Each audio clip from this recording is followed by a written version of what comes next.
నమస్తే శ్రీమాత్రే నమః శ్రీ కృష్ణాయ నమః 21 ఆగస్టు 2025 నాటి మేషాది ద్వాదశ రాశుల వారికి గ్రహస్థితులు ఎలా ఉన్నాయి, ఆ గ్రహాలు ఇచ్చే ప్రభావము ఫలితాలు ఈ మేషరాశి అంటే మేషాది ద్వాదశ రాశుల వారికి ఎట్లాంటి ప్రభావాలు చూపిస్తోంది. కొన్ని రాశులు మిశ్రమ ఫలితాలు, కొన్ని రాశులు చక్కని ఫలితాలు చూపిస్తున్నాయి. అవి ఏమిటి అనేది పరిశీలనలో భాగంగా ముందుగా గ్రహస్థితులు చూద్దాము. సూర్యుడు సింహరాశిలోను మఖా నక్షత్రం మీద సంచారం చేస్తున్నాడు. చంద్రుడు ధనస్సు రాశిలో పూర్వాషాఢ నక్షత్రం మీద సంచారం చేస్తున్నాడు. కుజుడు కర్కాటకంలోను, బుధుడు పునర్వసు నక్షత్రంలో మిథున రాశిలో వక్రస్థితి నుంచి మారే దిశగా వెడుతున్నాడు అనమాట. బృహస్పతి వక్రగతిలో వృషభ రాశిలోను, శని కుంభరాశిలో వక్రగతిలో సంచారం చేస్తున్నాడు. రాహు మేషంలోను, కేతు తులాలోను, శుక్రుడు కర్కాటకంలో సంచారం చేస్తున్నాడు. అందున పుష్యమి నక్షత్రంలో సంచారం చేస్తున్నాడు. అయితే ఈ రాశుల గ్రహాల యొక్క ఫలితాలు ప్రభావాలు రాశుల మీద ఎలా పడబోతోంది అనే అంశంలో ముందుగా మేషరాశి వారికి చూసుకున్నట్టయితే మిగతా వారికన్నా మీరున్న రంగంలో మిగతా వారికన్నా మీ పేరు కానీ మీ యొక్క ఈ టాలెంట్ కానీ ఆధిక్యంగా కనబడే అవకాశం కనబడుతోంది. అయితే సమస్యలు తొలగే అవకాశము, గతంలో ఇబ్బంది పడుతున్న ఇబ్బందులు కొంతవరకు సానుకూలంగా తొలగే అవకాశం కనబడుతోంది. ఆర్థికంగా చిన్న చిన్న ఇబ్బందులు ఉన్నప్పటికీ ఈ రోజుకి అంత పెద్దగా ఇబ్బంది పెట్టేటట్టు కనిపించట్లేదు.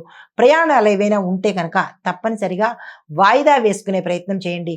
కాదు కూడదు మేము వెళ్ళాలి అని అనుకుంటే కనుక జాగ్రత్తలు తీసుకుని కనుక ప్రయాణాలు చేసినట్టయితే కొంత మంచి ఫలితాలు, కానీ వాయిదా వేయగలిగితేనే మంచిది అని చెప్పడం జరిగింది. అయితే పరిహారంగా హనుమాన్ చాలీసా పారాయణ చేయడంతో పాటు వీలైతే హనుమంతుడి ఆలయ దర్శనం చేసుకున్నట్టయితే కనుక మంచి ఫలితాలు పొందుతారు. తదుపరి రాశి వృషభ రాశి. ఈ రాశిలో ఉండే విద్యార్థులకు అత్యద్భుతమైన కాలము. ఎవరికైనా కేజీ నుంచి పీజీ వరకు మరీ పై కూడా చెప్పొచ్చు. ప్రతి ఒక్కళ్ళకి ఈరోజు చాలా చక్కగా ఉండబోతోంది. మీరు ఏ గోల్స్ సెట్ చేసుకోవాలన్నా, లేదా ఏ పని మీద విదేశాలు వెళ్ళడం కానీ, వేరే స్టేట్స్ వెళ్ళడం కానీ, లేదా కొత్త కోర్సులు నేర్చుకోవడం కానీ, ఇలా మీరు ఏదైతే చెయ్యాలని అనుకుంటున్నారో గతంలో ఎగ్జామ్స్ నీట్ కానీ క్యాట్ కానీ ఇట్లాగే ఎగ్జామ్స్ ఎవరైతే రాసి ఉండి ఫలితాల కోసం వెయిట్ చేస్తున్నారో అవన్నీ ఈరోజు మీరు అనుకున్న దానికన్నా అద్భుతమైన ఫలితాలు వచ్చే అవకాశం ఎక్కువ కనబడుతోంది. అయితే పెద్దల సహాయ సహకారాలు మీకు సమయానికి అందుబాటులోకి వస్తాయి. ఉద్యోగ సంబంధిత సంబంధాలు కానీ, ఉద్యోగానికి సంబంధించిన సమస్యలు కానీ పరిష్కారం అయ్యి సానుకూలంగా ఉండే అవకాశం కనబడుతోంది. అనారోగ్య సూచనలు అయితే ఈ రోజు కనిపించట్లేదు. మీకు చెప్పదగిన పరిహారము శ్రీ షిరిడి సాయిబాబా వారి నామస్మరణ సాధ్యమైనన్ని సార్లు చదువుకున్నట్టయితే మంచి ఫలితాలు పొందే అవకాశం కనబడుతోంది.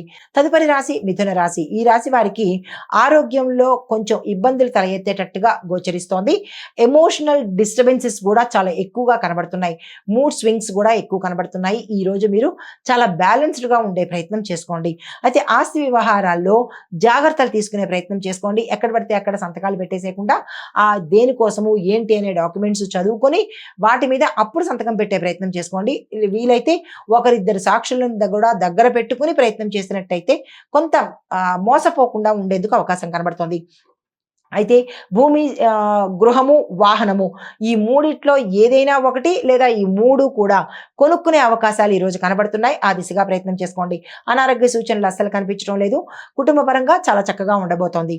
మీకు చెప్పదగిన పరిహారము ఉదయమే చంద్రగ్రహానికి సంబంధించినటువంటి చంద్రగాయత్రి మంత్రాన్ని 6 సార్లు కానీ లేదా 27 సార్లు కానీ, లేదా మీ యథాశక్తి తక్కువలో తక్కువ 3 సార్లు కానీ పఠించినట్టయితే కనుక చంద్రగ్రహ సంబంధిత ఏమైనా దోషాలుంటే తొలగిపోయి సానుకూలమైన ఫలితాలు పొందుతారు.